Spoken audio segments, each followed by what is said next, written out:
Let's start today's video with Laurel K. Hamilton's line, "Stupidity isn't punishable by death.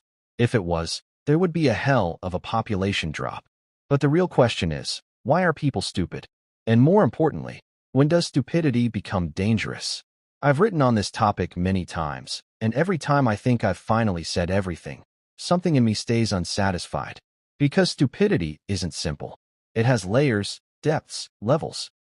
So today, I'm breaking down the 7 levels of stupidity, from harmless ignorance all the way to the kind of stupidity that destroys relationships, societies, and sometimes entire civilizations. And who knows, while watching this, a part of the mind might wonder, which level do I fall into? So let's get into it. Level 1, passive ignorance. Real knowledge is to know the extent of one's ignorance. Passive ignorance is the most innocent, almost harmless form of stupidity. It is simply not knowing, the state every human begins in. A child unaware of mathematics or an adult unfamiliar with another culture's customs isn't malicious or stubborn. They just lack information. And as Boris Cyrulnik notes, ignorance can be remedied by learning, error corrected by recognition. It is a gap that experience, education, or curiosity can easily fill. This is why this level is forgivable. Socrates built an entire philosophy around the humility of admitting one's limits, famously claiming to know only that he knows nothing. That awareness, not arrogance, is what separates harmless ignorance from deeper, more dangerous forms of stupidity. Friedrich Nietzsche understood this well when he warned that convictions are more dangerous enemies of truth than lies, suggesting that even in our ignorance, we must remain open rather than hardened into false certainties.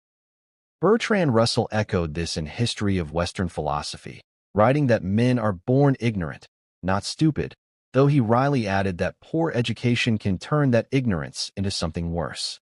Yet even this softest form of stupidity carries a subtle risk, the danger of staying ignorant. Not because the person rejects truth, but because they never bother seeking it. A simple health myth left unexamined or a financial misconception never questioned can grow into poor decisions that could have been avoided with a few minutes of honest inquiry. Even Martin Luther King Jr. distinguished between sincere ignorance and conscientious stupidity, placing honest unawareness at the lower, less dangerous end of the spectrum. It can cause harm, but it lacks the intent that makes higher levels so destructive. Level 2, confident misunderstanding. The greatest enemy of knowledge is not ignorance. It is the illusion of knowledge. Confident misunderstanding is ignorance wearing armor. It occurs when someone not only holds a wrong belief, but defends it with absolute certainty. This is the classic Dunning-Kruger zone. The less one knows, the more convinced one becomes of their own expertise. Picture someone who has never studied economics warning others about market crashes, or a student firmly insisting on the wrong answer. They're mistaken, but absolutely sure they're right. David Dunning and Justin Kruger described this bias in 1999, though its roots go back to Darwin's observation that ignorance more frequently begets confidence than does knowledge. According to Nietzsche, this phenomenon reflects what he called the will to ignorance, not simply lacking knowledge, but actively resisting it to preserve one's comfortable certainties. Modern commentators echo this. When someone is really, really stupid, it's impossible for them to realize it. Scientific analysis shows the same pattern. Those with the least skill consistently overestimate their abilities. This level becomes hazardous because confidence amplifies error. A confused person who knows they might be wrong can be guided. One who trusts only themselves misleads anyone who listens. Confidence gets mistaken for competence, especially in politics, journalism, or social media. A single misunderstanding, stated boldly, spreads faster than careful truth. At this stage, a psychological blindness emerges. Cyrulnik notes that stupidity often thrives in the presence of facts, cloaked in confidence, immune to correction. Confident misunderstanding is the early form of that blindness. The person isn't just uninformed. They believe they've already learned enough. Evidence becomes an inconvenience. Their certainty blocks growth. Philosophers have long warned about this fusion of arrogance and ignorance. Aristotle saw foolishness not as lack of intelligence, but as failure of character and judgment, the pride that resists correction. Someone in this state thinks their view is complete. They can even persuade themselves using flawed logic, then cling to it because admitting error feels like humiliation. This level is the threshold between harmless error and active stubbornness. The moment someone doubles down on a false belief, they become dangerous. Level 3. Emotional reasoning. We don't see things as they are. We see them as we are. Emotional reasoning marks the point where feelings become the filter for reality. At this stage, a person treats inner emotion as external proof. This concept comes directly from cognitive therapy. Aaron Beck identified it as a core distortion in the 1970s. The pattern is simple but deceptive. I feel it, therefore it must be true. Guilt becomes evidence of wrongdoing. Fear becomes evidence of danger. The emotion replaces the fact. Psychologist Leon F. Seltzer describes emotional reasoning as concluding that one's emotional reaction defines reality. Evidence that contradicts the feeling gets dismissed automatically. As Seltzer notes, observed evidence is disregarded or dismissed in favor of the assumed truth of one's feelings. A single mistake triggers the feeling of stupidity, and suddenly the person believes they are stupid. A moment of anger toward a coworker convinces them the coworker must have malicious intentions. Nietzsche observed this dynamic when he noted that there are no facts, only interpretations, and at this level, those interpretations are entirely governed by emotion rather than reason. What separates this level from simple misunderstanding is that the emotional reasoner often knows the facts but refuses to accept them. They are aware that others see things differently, yet the emotion in them feels stronger than logic. Reality becomes distorted through an internal storm. This level is dangerous because emotions are powerful drivers of behavior. Emotion-based beliefs lead to emotional actions. In relationships, this can spiral quickly. I feel neglected, so I know I'm unloved. From there comes jealousy, accusations, or withdrawal, all based on a feeling rather than evidence. In politics, emotional interpretations, I feel threatened, so they must be a threat, fuel prejudice and extremist thinking. Emotional reasoning turns subjective reaction into absolute certainty. This stage is often reinforced by cognitive biases. Confirmation bias strengthens the loop. Only facts that support the emotion get noticed. A sad mind recalls only failures. A proud mind recalls only victories. Everything else disappears. Feeling becomes filter, and filter becomes worldview. This level is far more hazardous than ordinary misunderstanding because it's not built on faulty logic. It's built on emotional impulse. Emotions can provoke extreme reactions: panic, rage, despair, impulsive decisions. When groups fall into emotional reasoning, the result is mass hysteria, outrage cycles, and moral panics. A feeling of threat transforms into collective fear long before anyone checks the facts. This level marks the turning point in the descent. Logic still exists, but it has been dethroned. From here onward, the ego begins to dominate perception, and the next stages grow darker and more destructive. Level 4. Willful blindness. The eye sees only what the mind is prepared to acknowledge. Unlike simple error or emotional distortion, this level involves a deliberate turning away from truth. The person may sense the reality, may even have been directly informed of it, yet chooses to ignore it because acknowledging it would be painful, inconvenient, or threatening. The term gained prominence through Margaret Heffernan, whose book Willful Blindness, Why We Ignore the Obvious at Our Peril argues. You cannot fix a problem that you refuse to acknowledge. It is the perfect description of this trap. Problems grow not because they are invisible, but because people actively avoid facing them. Willful blindness often springs from fear, comfort, or self-protection. A manager who notices a toxic employee may pretend nothing is wrong to avoid conflict or shield their own reputation. A government official might dismiss warnings of collapse because facing them would require unpopular action.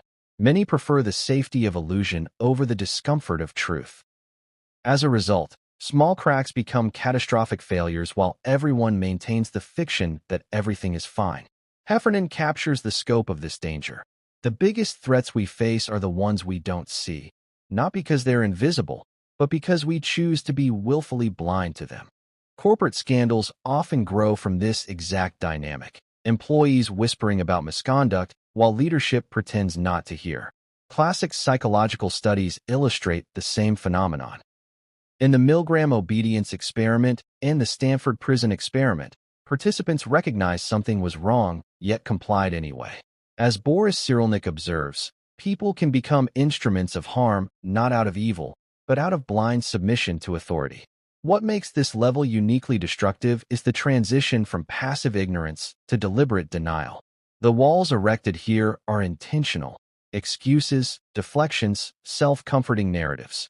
It's not my responsibility. Someone else will fix it. If I don't look at it, maybe it will go away. Nietzsche called this the fear of knowledge, not ignorance itself, but the active retreat from uncomfortable truths that threaten our sense of security. These rationalizations form a shield, protecting the person from discomfort while simultaneously allowing danger to grow unchecked. This form of stupidity often scales beyond individuals and infects systems. Choosing not to know often becomes the catalyst for tragedy. Escaping willful blindness usually requires an external shock, a whistleblower, a crisis, a confrontation. Only when the protective wall cracks does truth return to view. Heffernan's warning remains the heart of this level. Nothing improves until it is acknowledged. Level 5, herd stupidity. Where all think alike, no one thinks very much. At the 5th stage, stupidity stops being an individual flaw and becomes a collective force. Herd stupidity arises when people abandon independent thought and follow the crowd, even when the crowd is clearly wrong. It is willful blindness multiplied, confident misunderstanding reinforced, and emotional reasoning echoed back by hundreds of voices. The psychologist Solomon Asch demonstrated this with startling clarity. In his famous conformity experiments, participants were asked to identify which line matched a reference line. When everyone else in the room deliberately gave the wrong answer, about 75% of participants conformed at least once, despite seeing the obvious truth. The pressure of the group overpowered their own perception. Many admitted later that they knew the group was wrong, yet feared standing out. Others began doubting their own senses. This dynamic was recognized long before modern psychology. In the 19th century, Charles Mackay described the mass irrationality of crowds in Extraordinary Popular Delusions and the Madness of Crowds. Men think in herds. They go mad in herds, while they only recover their senses slowly and one by one. His observation captures the essence of herd stupidity. Even intelligent individuals lose clarity when swept into collective momentum. Friedrich Nietzsche warned against this very phenomenon, describing it as the herd morality that suppresses individual thinking in favor of comfortable conformity. According to Nietzsche, the herd seeks safety in numbers, not truth, and this instinct to belong can override even the most obvious facts before one's eyes. Herd stupidity is dangerous because of its scale. A single person's mistake is small. A crowd's mistake is catastrophic. History is full of examples. Financial bubbles fed by mass enthusiasm, political movements powered by slogans rather than substance, riots escalated by collective adrenaline, or panic buying triggered by a whisper of shortage. When masses move together, rationality becomes optional and consequences multiply. This level becomes even more toxic when combined with earlier forms of stupidity. Emotional reasoning spreads rapidly in crowds, turning one person's fear into collective hysteria. The result is mass decision-making distorted by shared delusion, and that can lead to war, persecution, economic collapse, or widespread social dysfunction. Even brilliant individuals are vulnerable. As Mackay suggested, herd madness engulfs almost everyone until dissenters begin to break the spell. Independent thought requires courage. Conformity requires only silence. And groupthink thrives when silence becomes the norm. Level 6. Intellectual arrogance. The fool doth think he is wise, but the wise man knows himself to be a fool. We arrive at intellectual arrogance when stupidity stops being accidental and becomes a mindset. This isn't just being wrong. This is being proud of being wrong. It's the belief that all answers are already known, that no further learning is necessary, and that every opposing view is beneath consideration. At this stage, stupidity is not passive anymore. It actively shuts down inquiry. This kind of arrogance often dresses itself up as confidence or wisdom. Erasmus described it perfectly when he mocked the learned man who cloaks his ignorance in robes of authority. In The Praise of Folly, he showed how a scholar can appear brilliant while being utterly clueless, simply by hiding behind academic pretension. What made it dangerous, he said, wasn't the wrongness. It was the self-satisfaction, the refusal to be corrected. Aristotle also warned about this mindset. Even intelligent people can collapse into bad reasoning when pride takes over. Nietzsche identified this as the danger of becoming frozen in one's convictions, when a person stops growing intellectually and instead worships their own past conclusions as if they were eternal truths. In real life, intellectual arrogance looks like pure refusal. We already discussed this. I don't care about that source. Everyone who disagrees is ignorant. It's the belief that knowledge has an endpoint. Their endpoint.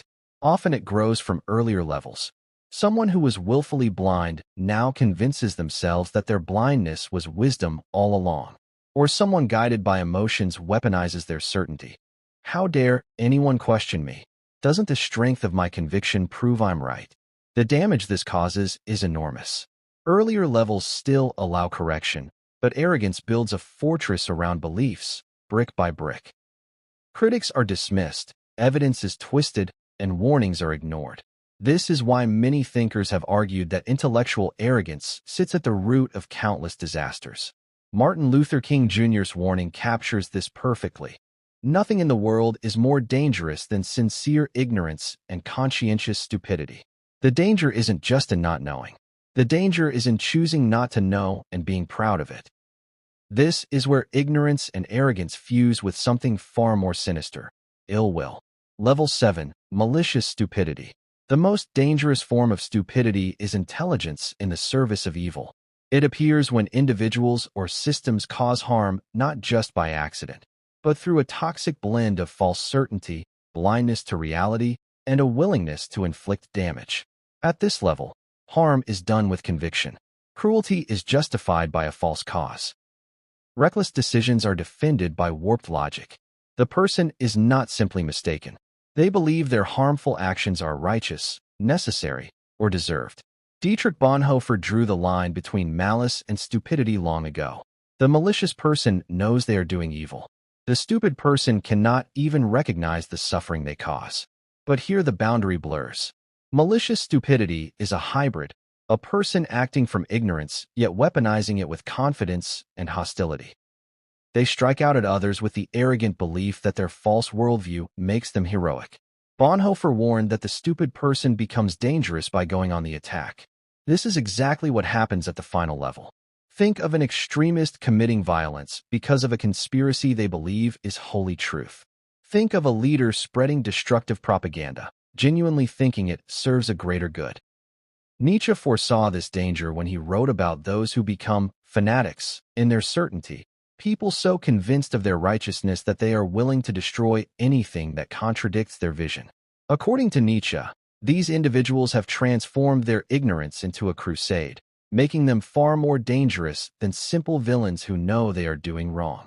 Martin Luther King Jr. called this conscientious stupidity, the kind that hides behind duty, truth, or moral cause. At this level, mistakes turn into moral crimes. A lie becomes a mission, and the person committing harm genuinely believes they're doing something noble. Pure malice at least knows it is evil. Malicious stupidity believes it is good, and that makes it far more unpredictable and far more destructive. And when this level of stupidity captures institutions, governments, armies, corporations, religious movements, the consequences can shake entire civilizations. Wars, genocides, oppression, collapses. This final stage is not just dangerous. It is capable of tearing societies apart. And that leads to the final truth of this entire journey.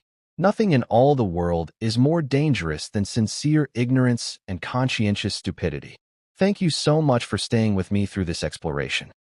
If you found value in today's discussion, don't forget to subscribe to the channel and share this video with someone who might benefit from it.